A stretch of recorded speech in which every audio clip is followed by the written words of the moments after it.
Bueno, muy buenas tardes. Hoy vamos a explicar sobre la tectónica de placas. Bueno, como todos sabemos, hacia la década del 50 y del 60, nadie comprendía por qué sucedían los fenómenos geológicos y físicos en la Tierra. Ni siquiera la ciencia fue capaz de poder explicar por qué sucedían estos procesos. Pero la aparición de las placas tectónicas fue muy importante para explicar los mismos. Dichos fenómenos, como los volcanes, las cordilleras, los minerales, por qué se encontraban en un lugar determinado y por qué en otro no, etcétera, etcétera. También la aparición de las placas fue muy importante para ciertas disciplinas, como por ejemplo la geopolítica, la biología y para la historia. En el caso de la biología, era muy importante conocer por qué los animales tenían comportamientos erróneos, ya que los mismos migraban por varios kilómetros.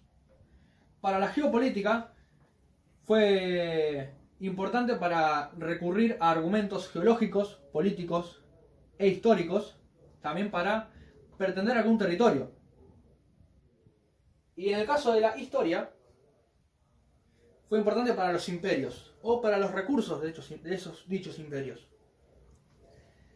Entonces, como lo dije anteriormente, las placas tectónicas fue muy importante para estas disciplinas.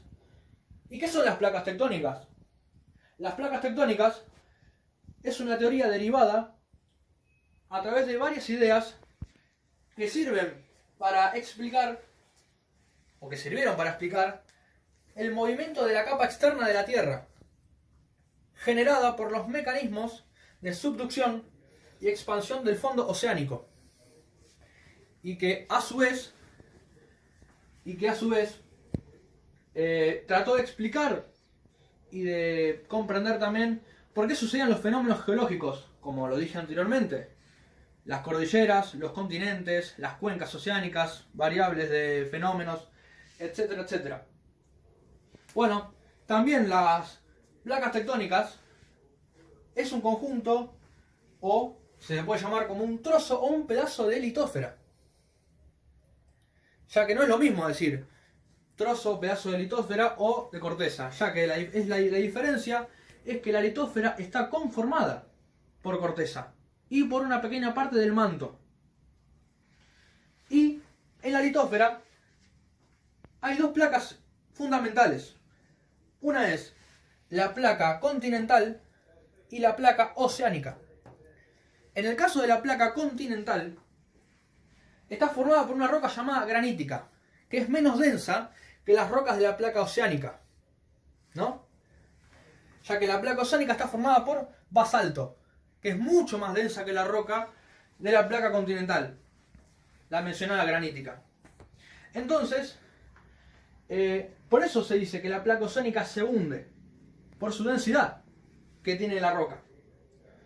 Y bueno, y por ese proceso de que la placa oceánica se hunde, ahí se van generando los procesos o los fenómenos físicos o geológicos, como lo dije anteriormente, como por ejemplo las cordilleras, las montañas, etcétera, etcétera, variables de fenómenos físicos, los volcanes también. Y bueno, cuando la placa oceánica se hunde en el manto, y el manto es sólido, y cualquier objeto que se hunde en el manto sigue siendo sólido, ya que dentro del manto la roca puede estar a 3000 grados, pero va a seguir siendo sólida, porque si fuese otra roca se derretiría. Por eso se dice que este proceso, ¿por qué ocurre? ¿No? ¿Por qué ocurre este proceso? Porque hay una lucha constante entre la temperatura y la presión dentro del manto. ¿Por qué? ¿Y por qué ocurre esto? ¿Por qué hay una lucha constante? Porque por un lado la temperatura trata de convertir a la roca en un líquido, y la presión trata de convertir a la roca en un sólido. Y como cualquier roca que entre al manto es sólido, la batalla, si queremos decirle batalla, la gana la presión. A continuación, vamos a proseguir con lo mencionado anteriormente. Vamos a abordar los diferentes bordes que existen en las placas tectónicas. Primero está el límite divergente, que son cuando dos placas se separan. Bien, ¿esto qué quiere decir? Cuando ese material del manto asciende, produce la expansión del suelo oceánico. ¿Sí? Esa expansión del suelo oceánico genera como consecuencia las dorsales. ¿Sí? Por otro lado, están los límites convergentes, que son cuando dos placas se juntan. Bien. Los límites convergentes también se llaman zonas de subducción. Zona de subducción porque la litósfera desciende o subyace, mejor dicho, hacia la astenosfera. Bien. Dentro de los límites convergentes podemos encontrar a la convergencia continental oceánica. ¿Qué quiere decir esto? Esta convergencia continental oceánica quiere decir cuando una placa oceánica y una parte de la litósfera continental se convergen. Bien, esto es así porque, como bien mencionamos anteriormente, la placa continental es menos densa que la placa oceánica. Por eso se mantiene a flote en la superficie. En cambio, la placa continental es más densa por el alto contenido de basáltico, por eso se hunde. Bien. Por otro lado, tenemos a la convergencia oceánica-oceánica. Esta convergencia oceánica-oceánica es cuando dos placas oceánicas se convergen entre sí, formando así los arcos de islas. Un ejemplo de ellos, acá tenemos a las islas Aleutianas. Esto es un claro ejemplo de los arcos de islas provenientes de la convergencia oceánica-oceánica.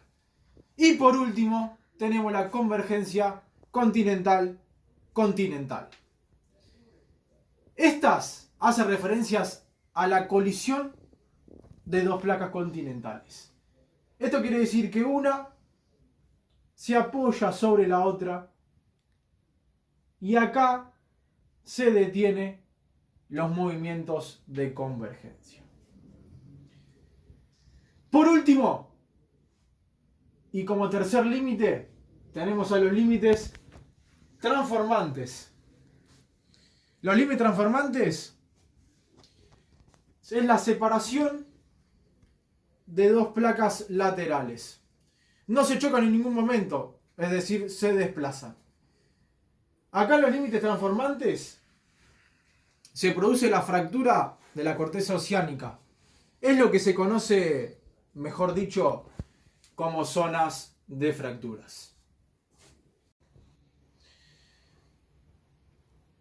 No obstante ello, ustedes se preguntarán, chicos, ¿y cómo se comprobaron este movimiento de placas tectónicas? La respuesta es sencilla. Pero bueno, hoy en día pisan fuerte dos momentos. El primero es la exploración o sondeo oceánico. Esto quiere decir la investigación del fondo oceánico. Y el otro momento es la investigación exhausta y específica de la actividad volcánica. ¿Bien? O de la actividad, sí, de los volcanes, la actividad volcánica, como bien mencioné. Y para finalizar con este tema, les hago otra pregunta. ¿Cómo creen ustedes que se mueven las placas? Ustedes ya esta pregunta la tendrían que saber, con todo lo explicado anteriormente. Pero haciendo un resumen y un paneo general con lo que se dijo, podemos decir que los movimientos de placas son el resultado de las corrientes convectivas, ¿sí? Esta corriente convectiva es cuando el material asciende, ¿sí? El magma asciende desde el núcleo interno, asciende hacia la superficie terrestre. Cuando llega a la superficie, ese magma se enfría y al enfriarse desciende nuevamente. Estos son movimientos que se retroalimentan constantemente. Es un cuento de nunca acabar. Asciende, desciende, asciende, desciende. Eso te puede decir lo que genera el movimiento de placas. Y como bien dije anteriormente, el movimiento de placas se produce también por la convergencia oceánica-oceánica, por la convergencia oceánica-continental, por la convergencia continental-continental. Todo eso encierra el movimiento de placas. Para seguir explicando el contenido sobre placas tectónicas, vamos a presentarles un gran interrogante.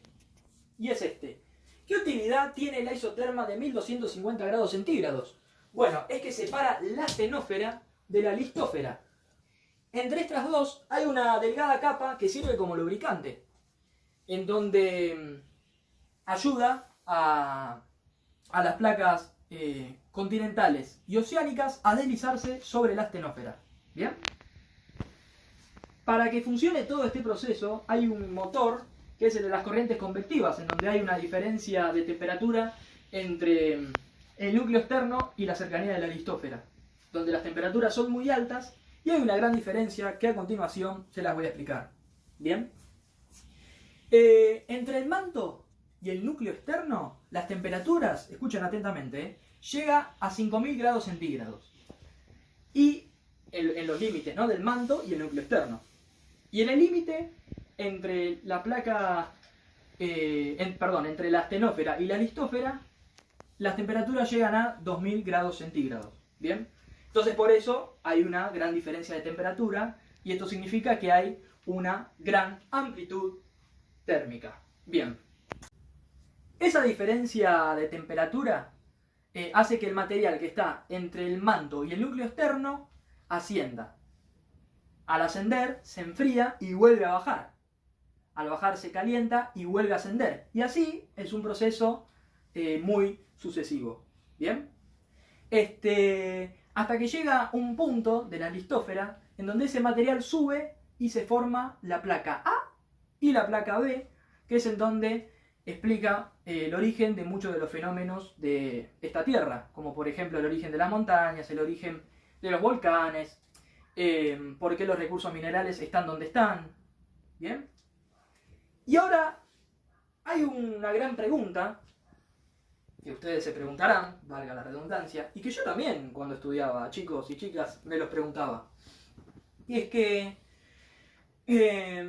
¿por qué cuando el material sólido asciende, está en caliente y se enfría, ¿no? Si ese material estaba caliente y después se vuelve a enfriar. ¿Por qué sucede eso, no? ¿Por qué hay ese cambio de temperatura? Eso es por el proceso de función por descompresión, ya que no hay presión en la superficie. ¿Bien? Para finalizar, vamos a explicarles las placas más importantes. Acompáñenme. Por un lado está la placa pacífica, que lo voy a señalar cuidadosamente con mi dedo de la mano izquierda. Va así hasta el Golfo de Alaska. ¿Bien? Por este lado sigue la placa pacífica. ¿Bien? Tenemos la placa euroasiática, que ocupa Asia, Europa. ¿Bien? Y por último, para hacerles un breve repaso de las placas, tenemos la placa norteamericana, que no tenemos que tocar el Centroamérica porque está la placa del Caribe. Entonces comienza desde acá y sigue por acá. Muy bien. Y esto fue todo que les estuvimos explicando sobre las placas tectónicas.